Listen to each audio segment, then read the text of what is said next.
ये कहानी है निशा और कविता की। निशा और कविता दोनों ही बेस्ट फ्रेंड थे। जहाँ निशा एक अमीर बिजनेसमैन की बेटी थी, तो वही कविता एक मजदूर की बेटी थी। इन दोनों के बीच में इतने बड़े फासले होने के बावजूद ये दोनों बेस्ट फ्रेंड थी।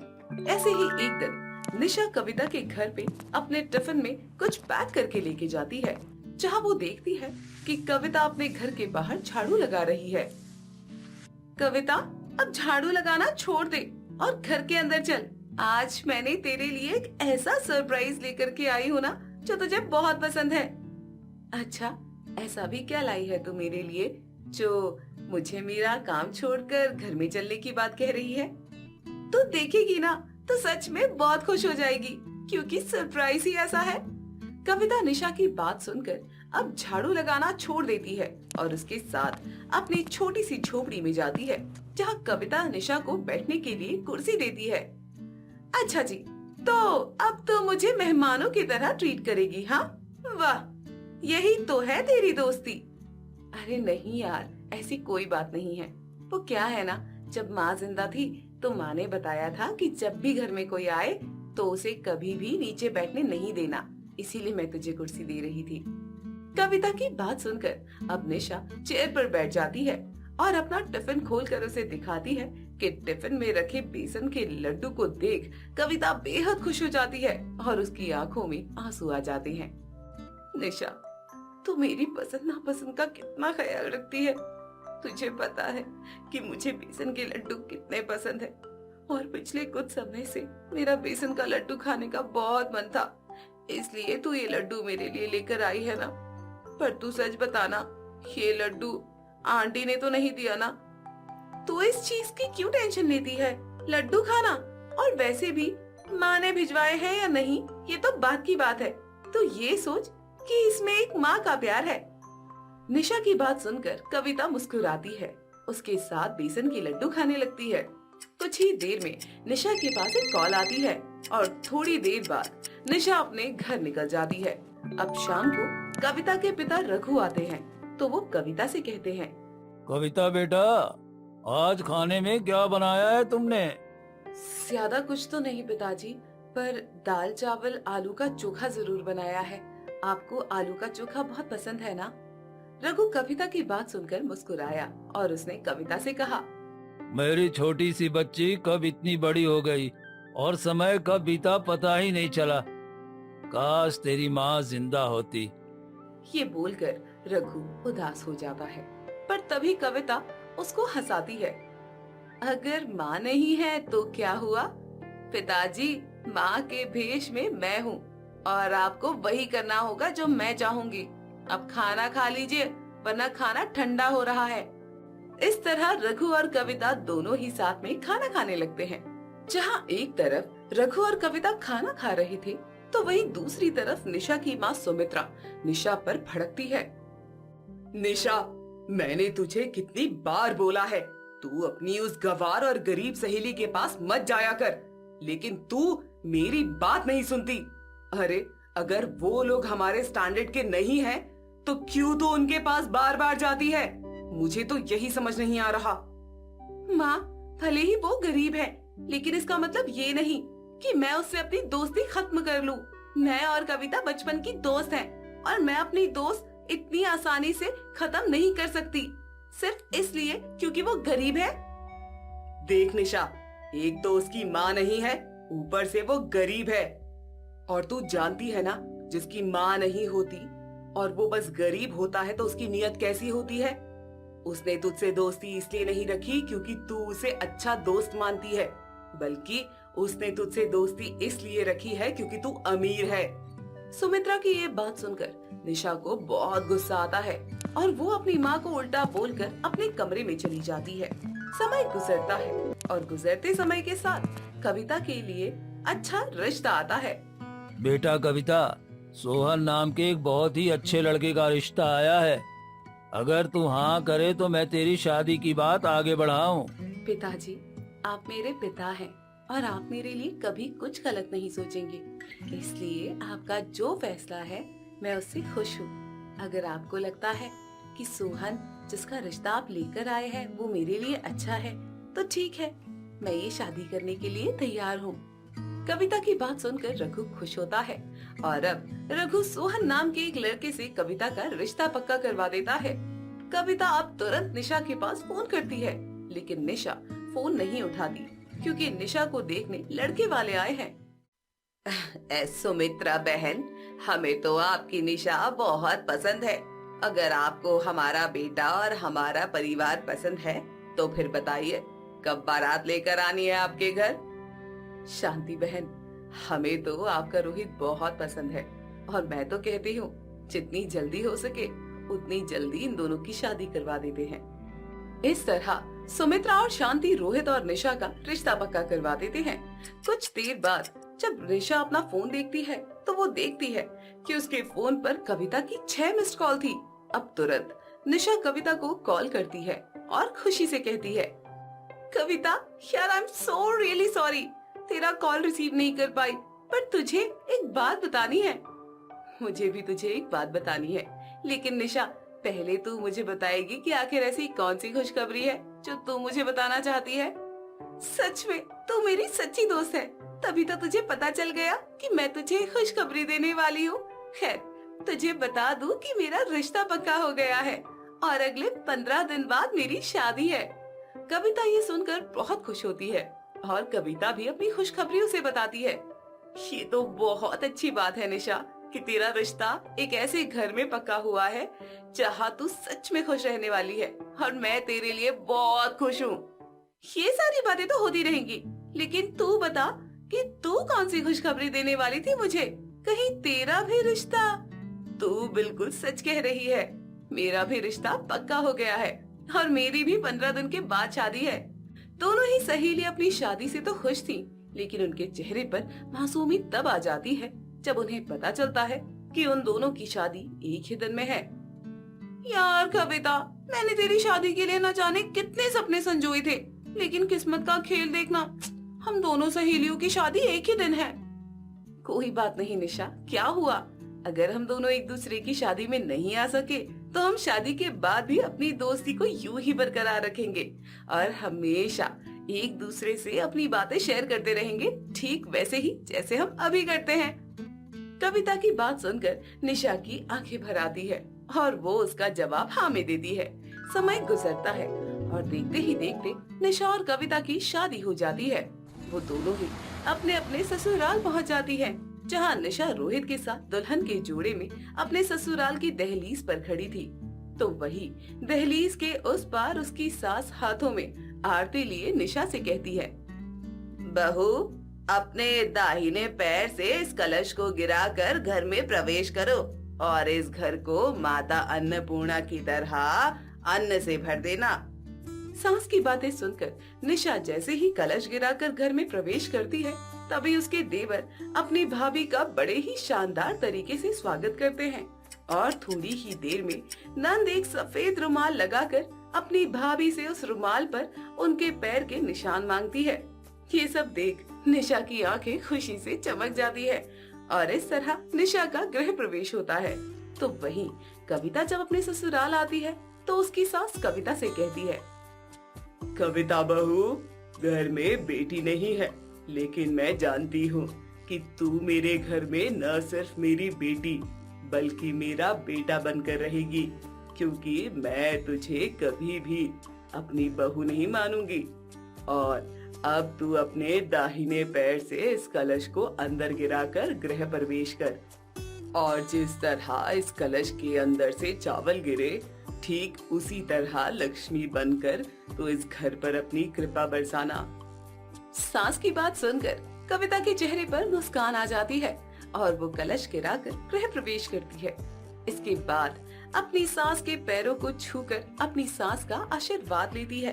कविता के देवर ने इस घर को काफी अच्छे से सजा रखा था, पर जिस तरह निशा का स्वागत हुआ, ठीक वैसा ही स्वागत कविता के ससुराल वालों ने नहीं किया था, क्योंकि कविता के ससुराल वाले इतने स्टैंडर्ड के नहीं थे वो अपनी बहू को गिफ्ट या उसके स्वागत में जोरदार कुछ कर सके। दोनों बहुओं का स्वागत अलग अलग तरीके से हुआ था, लेकिन फिर भी वो दोनों बहू अपने गृह प्रवेश में बेहद खुश थी। और इस तरह अगले ही दिन दोनों ही सहेलियां अपने अपने गृह प्रवेश के बारे में बताती है और वो दोनों ही अब अपने ससुराल की जिम्मेदारियों को बखूबी संभालती हैं। निकिता सुबह सुबह रसोई में पकोड़े बना रही थी। तभी वो गर्मा गर्म पकोड़े छानकर एक प्लेट में रखती है और बोलती है, ये बेसन के पकोड़े हैं या पत्थर के? अरे इतने टाइट पकोड़े। अरे निकिता, क्या किया तुमने यार? क्या बना दिया है? ये बेसन में बनाया है या फिर अंबुजा सीमेंट में? इतना सख्त है यार, अगर मैंने तुम्हारे सर पे फेंक के मार दिया ना तो सर फट जाएगा तुम्हारा।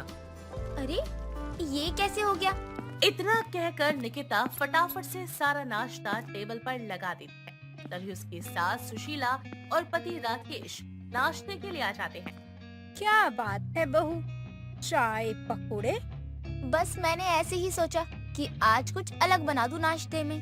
अरे वाह, पकोड़े! मेरा तो बहुत दिनों से मन कर रहा था, अच्छा हुआ तुमने बना दिया। जी अब बातें ही करते रहेंगे क्या? खाकर भी देखिए ना कैसे बने हैं पकोड़े। सुशीला एक पकोड़ा उठाती है और उसे खाती है, लेकिन उसे काफी जोर लगाना पड़ता है और पकोड़ा है कि टूटता ही नहीं। ये बेसन के पकोड़े हैं या पत्थर के? अरे इतने टाइट पकोड़े। अरे निकिता, क्या किया तुमने यार? क्या बना दिया है? ये बेसन में बनाया है या फिर अंबुजा सीमेंट में?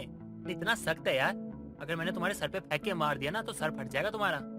अरे ये कैसे हो गया? मैंने तो बिल्कुल सॉफ्ट सॉफ्ट पकोड़े बनाए थे, ये इतने टाइट कैसे हो गए? अरे टाइट होते तो एक पल हम चाय में भिगो कर खा लेते, लेकिन ये तो ऐसा लग रहा है जैसे किसी ने कंकड़ या पत्थर को बेसन में डुबोकर तल दिया हो। अरे आरी लेकर आ, इस पकोड़े को काटने हैं। ये क्या किया तुमने यार? एक तो सामान का नुकसान किया, ऊपर से सही से बनाया नहीं। जब आता नहीं है ना तो मत बनाया करो। सुबह सुबह दिमाग खराब कर दिया तुमने। माफ कर दीजिए, मैंने तो अपनी तरफ से अच्छे ही बनाए थे, पता नहीं ऐसे ठेक से कैसे हो गए ये। खैर छोड़ो, चाय ही पी लेते हैं। इन पकोड़े में दम लगाने लगी तो मेरा जबड़ा ही निकल कर बाहर आ जाएगा। सभी लोग टेढ़े मेढ़े मुंह बनाकर चाय पी लेते हैं और अपने कामों में लग जाते हैं। निकिता अपने बनाए हुए पकोड़े को लेकर गौ माता के पास पहुंचती है और उनके आगे वो पकोड़े रख देती है। गौ माता भी एक पकोड़ा उठाकर अपने मुंह में डालती है और फिर अपना मुंह मोड़ लेती है। निकिता घर आती है और अपने कामों में लग जाती है। कई दिन गुजर जाते हैं। ऐसे ही एक दिन सुशीला की पड़ोसन अनीता अपने हाथों में साड़ी के पल्ले से कुछ ढके हुए घर पर लेकर आती है। अरे सुशीला, निकिता कहाँ हो? तुम दोनों जल्दी बाहर आओ। क्या बात हो गई अनीता, इतना जोर जोर से क्यों बुला रही हो? अरे ये देखो, मैं गर्मा गर्म प्याज और आलू के पकोड़े लेके आई हूँ। पकोड़े? अरे वाह, मजा आ गया। खुशबू तो बहुत अच्छी आ रही है आंटी जी। अरे खड़ी खड़ी देख क्या रही हो? जल्दी से खाओ और मुझे बताओ कैसे बने हैं। दोनों सास बहू पकोड़े खाती हैं और बोलती हैं, बहुत ज्यादा स्वाद है, एकदम मुलायम भी है। और नहीं तो क्या, तेरी तरह पत्थर के पकोड़े थोड़ी ना बनाती है अनीता। पत्थर के पकोड़े? अरे भला पत्थर के पकोड़े कैसे हो सकते हैं? अगर तूने मेरी बहू के हाथ के पकोड़े खाए ना तो तू भी यही बोलेगी। माँ जी, उस दिन मुझसे गलती हो गई थी, अब जरूरी थोड़ी ना है कि मैं गलती बार बार करूँ। क्या हुआ बहू, पकोड़े टाइट बन गए क्या? टाइट?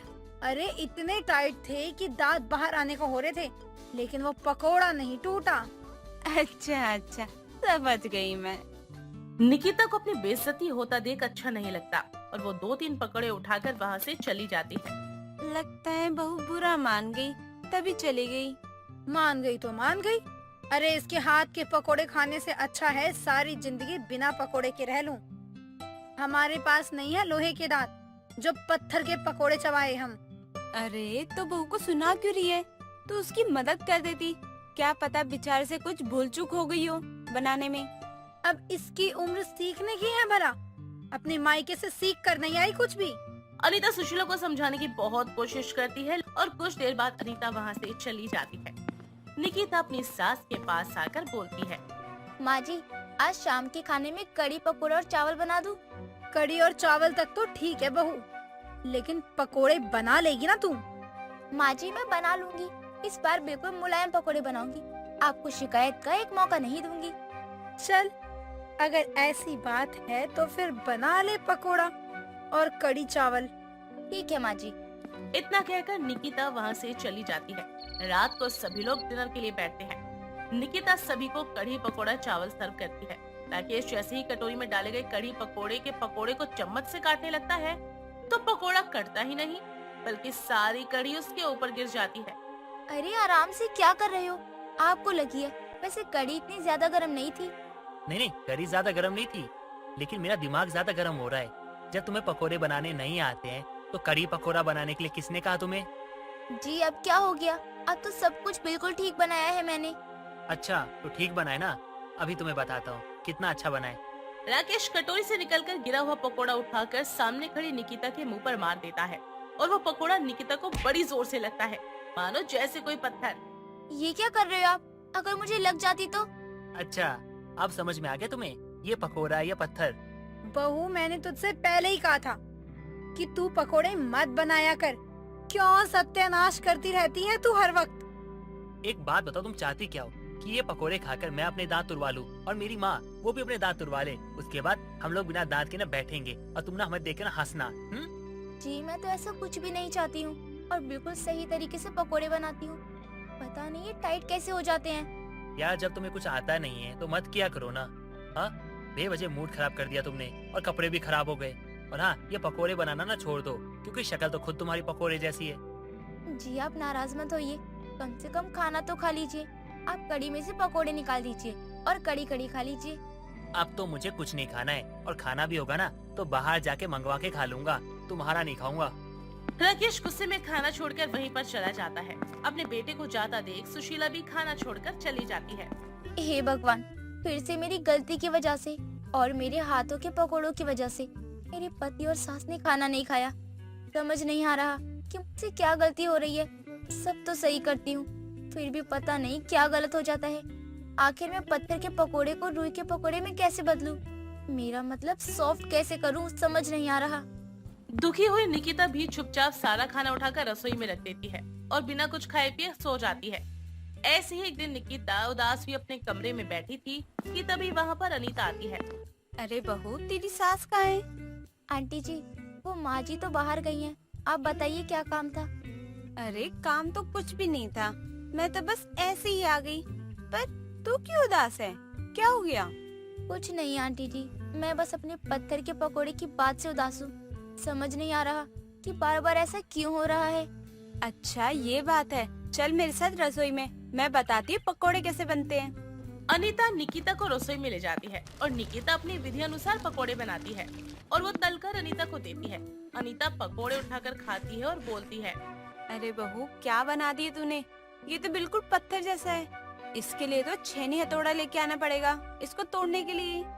वही तो आंटी जी, हर बार मेरे हाथों से ये पत्थर के पकोड़े बन जाते हैं। सॉफ्ट पकोड़े क्यों नहीं बनते? इसमें चिंता की कोई बात नहीं है।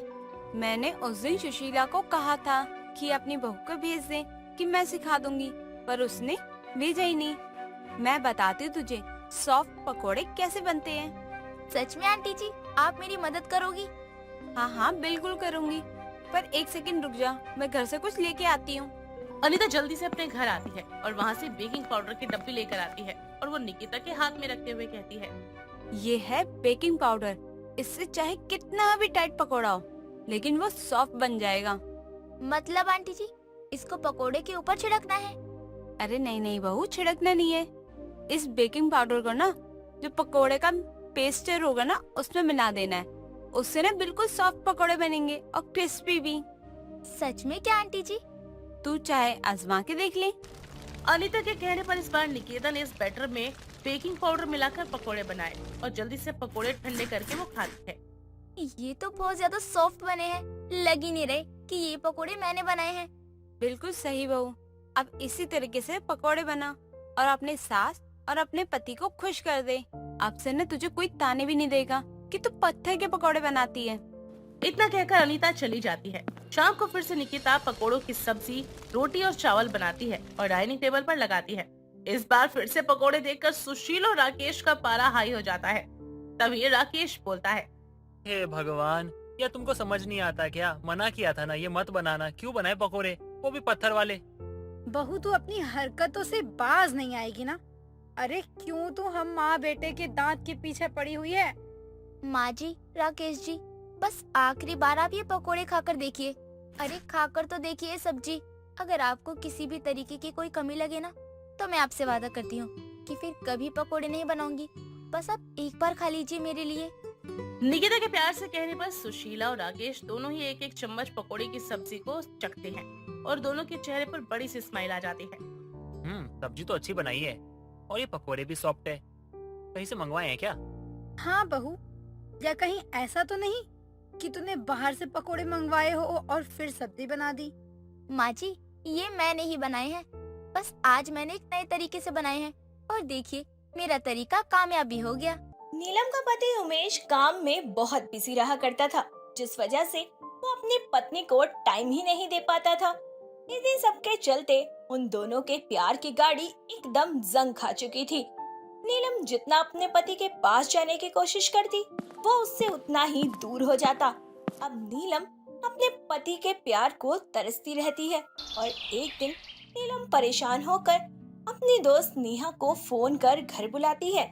घर आते ही नेहा बोलती है, क्या बात है नीलम, तू इतना परेशान क्यों है?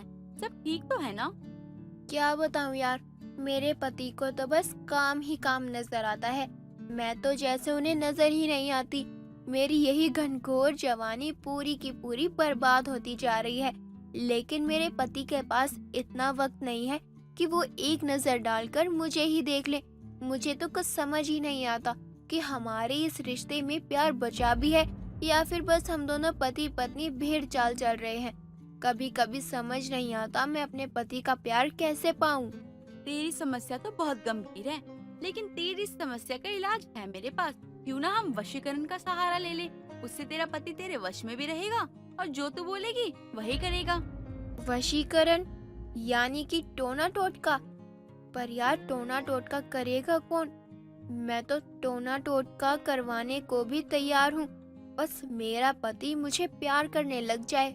टोना टोटका करने के लिए मेरे पास एक बाबा है, बाबा अगरबत्ती वाले। मैं तुझे उनके पास ले जाऊंगी और तेरी सारी मुसीबत का हल निकालेंगे। कल सुबह तुम मुझे चौराहे पे मिल जाइयो, फिर हम चलेंगे अगरबत्ती बाबा के पास। इतना कहकर नीलम नेहा के साथ कुछ और बातें करती है और फिर नेहा वहाँ से चली जाती है। अगले दिन नेहा के कहे अनुसार नीलम चौराहे वाले मंदिर के पास पहुँच जाती है, जिसके बाद नेहा नीलम मिलके दोनों अगरबत्ती वाले बाबा के पास जाते हैं। अगरबत्ती बाबा एक पुड़िया में मंत्र फूंक नीलम के हाथों पे रखते हैं और बोलते हैं, अगरबत्ती वाले बाबा का आशीर्वाद है ये बबूत, ले जा इसे और अपने पति को खाने पीने में मिलाकर दे दियो और देखियो बाबा का चमत्कार। अगरबत्ती वाले बाबा का वार कभी खाली नहीं जाता बेटा। पति को खिला के या पिला के देखियो, उसके बाद तू देखे कि बाबा का चमत्कार वो तेरे वश में होगा। तू जो चाहेगी वो वही करेगा। लेकिन हाँ, अब बाबा को बता दियो फोन कर कि क्या असर हुआ है उस पर। जय हो अगरबत्ती वाले बाबा की। जी बाबा, जैसा आप कहें मैं आपको जरूर फोन करूंगी। बाबा का भभूत लेकर नेहा और नीलम अपने अपने घर चले जाते हैं। अब नेहा को समझ नहीं आ रहा था कि वो अपने पति को बाबा का भभूत कैसे दे। काफी सोचने के बाद नीलम मैंगो शेक बनाती है और मैंगो शेक में अगरबत्ती बाबा का भभूत डालकर नीलम अपने पति के पास ले जाती है और बोलती है, उमेश जी, आप काफी थक गए होंगे ना काम करके ऑफिस का। ये लीजिए, मैंने आपके लिए ठंडा ठंडा मैंगो शेक बनाया है, आप इसे पी लीजिए, आपको अच्छा लगेगा। थैंक यू नेहा, तुम सही में बहुत अच्छी हो। पूरा पी लेना। अच्छा, छोड़ना मत, ठीक है? इतना कहकर नीलम चली जाती है। तभी उमेश खुद से कहता है, मेरी बीवी सही में इतनी बढ़िया है, मेरा कितना ख्याल रखती है। देखो मेरे लिए मैंगो शेक बना के लाई है, अपने लिए नहीं लाई। एक काम करता हूँ, इसमें से आधा मैंगो शेक उसके लिए बचा देता हूँ, खुश हो जाएगी। उमेश अपनी पत्नी को मैंगो शेक देने के लिए पीछे जाता है। तभी नीलम अगरबत्ती वाले बाबा को फोन मिलाकर बोलती है, हेलो बाबा जी, मैं आपके कहे अनुसार अपने पति को वशीकरण वाला भभूत मैंगो शेक में मिलाकर दे चुकी हूँ। बस अब मेरा पति मेरे वश में हो जाए और वो मुझे प्यार करने लगे। हाँ बेटा, आधे घंटे में भभूत का असर शुरू हो जाएगा। तथास्तु। शुक्रिया बाबा, शुक्रिया। इतना कहकर नीलम फोन रख देती है और नीलम की कही सारी बातें उमेश सुन लेता है, जिसके बाद वह उल्टे कदम अपने कमरे में चला जाता है। इससे पहले कि नीलम दोबारा से कमरे में आती, उमेश सारा का सारा मैंगो शेक जाकर फ्लश आउट कर देता है और खाली गिलास लाकर टेबल पर रख देता है। तभी नीलम आती है और बोलती है, आपने सारा मैंगो शेक पी लिया ना? हाँ हाँ, पी लिया। बस अब आधा घंटा पूरा हो जाए, उसके बाद मेरा पति मुझे बहुत प्यार करने लगेगा। ऐसे ही सोचते हुए नीलम वहाँ से चली जाती है। जैसे तैसे आधा घंटा होता है और आधे घंटे के बाद ही उमेश अपना लैपटॉप बंद कर नीलम के पास जाता है और उसे कस के अपनी बाहों में भरकर बोलता है, यार नीलम, मैं सोच रहा हूँ कि क्यों ना आज हम कहीं घूमने चले। हाँ क्यों नहीं, पर घूमने कहाँ चले? वही तुम्हारा फेवरेट मूनलाइट कैफे। वहाँ पर? सच में? मैं अभी तैयार होकर आती हूँ। जल्दी आना, इंतजार मत करवाना ज्यादा। लगता है बाबा के टोटके का असर हो गया है। अब तो मेरा पति मुझे प्यार करने लगा है। जय हो अगरबत्ती बाबा की, जय हो।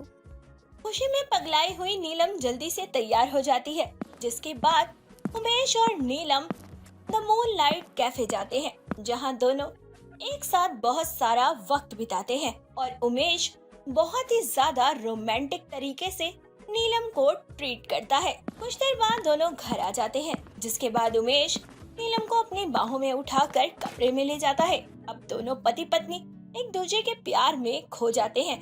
अब नीलम जो भी बोलती, उमेश वही सब करता रहता। वो सारा दिन नीलम के आगे पीछे घूमता रहता। ऐसे ही एक दिन जब उमेश नीलम की गोदी में सर रखकर लेटा होता है, तभी उमेश जी, आप मुझसे इतना प्यार करते हैं, पर आज से पहले आपने कभी अपना प्यार जताया क्यों नहीं? पता नहीं, शायद मैं कहीं खो गया था। लेकिन अब मैं तुम्हारे बिना रह नहीं पाता।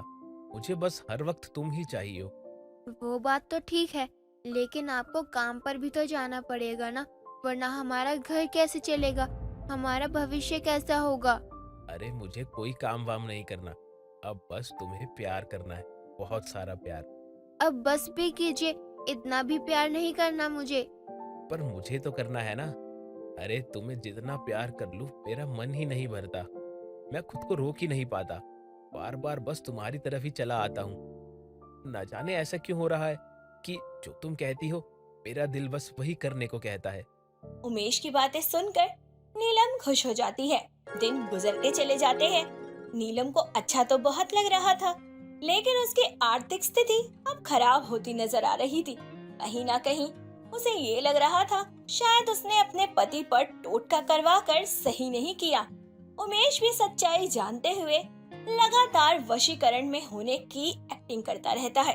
इन सभी बातों से परेशान होकर एक दिन नीलम खुद से बोलती है, ये सब कुछ मैंने बहुत गलत किया। मुझे अपने पति का प्यार पाने के लिए वशीकरण का सहारा नहीं लेना चाहिए था। वशीकरण से मैंने अपने पति का प्यार तो पा लिया, लेकिन बाकी चीजों को बेकार कर दिया। अब मेरा पति बस मेरे इशारों का गुलाम बनकर रह गया, जो कि मैं नहीं चाहती हूँ। अगर ऐसा हो रहा है तो फिर हम दोनों के आने वाले जीवन का क्या होगा? मुझे अगरबत्ती वाले बाबा से इस वशीकरण का तोड़ निकलवाना होगा और वापस से अपने पति को पहले जैसे करवाना होगा। नीलम इतना बोल रही होती है कि तभी वहाँ उसके सामने उमेश खड़ा होता है। इससे पहले कि नीलम कुछ बोलती, तभी उमेश बोलता है, नीलम, तुम्हें किसी वशीकरण का तोड़ निकलवाने की जरूरत नहीं है। अरे मुझ पर कोई टोना टोटका नहीं हुआ। मैंने उस दिन फोन पर तुम्हारी सारी बातें सुन ली थी और मुझे सब कुछ पता है। मैं तो बस तुम्हारा साथ दे रहा था ताकि तुम बेफिक्र रहो, और मैं तुमसे वैसे भी प्यार करता हूँ, ये टोटके की वजह से नहीं कर रहा था। इतना कहकर उमेश मुस्कुराने लगता है और नीलम की आंखों में खुशी के आंसू आ जाते हैं और वो भागकर अपने पति के गले लग जाती है। और इस तरह से किसी अगरबत्ती बाबा का नहीं, बल्कि नीलम के प्यार का टोटका उसके पति पर चल जाता है। दोस्तों अगर आपको ये कहानी पसंद आई तो इसे लाइक करें, शेयर करें और कमेंट करके बताएं कि कहानी में आपको सबसे अच्छा क्या लगा।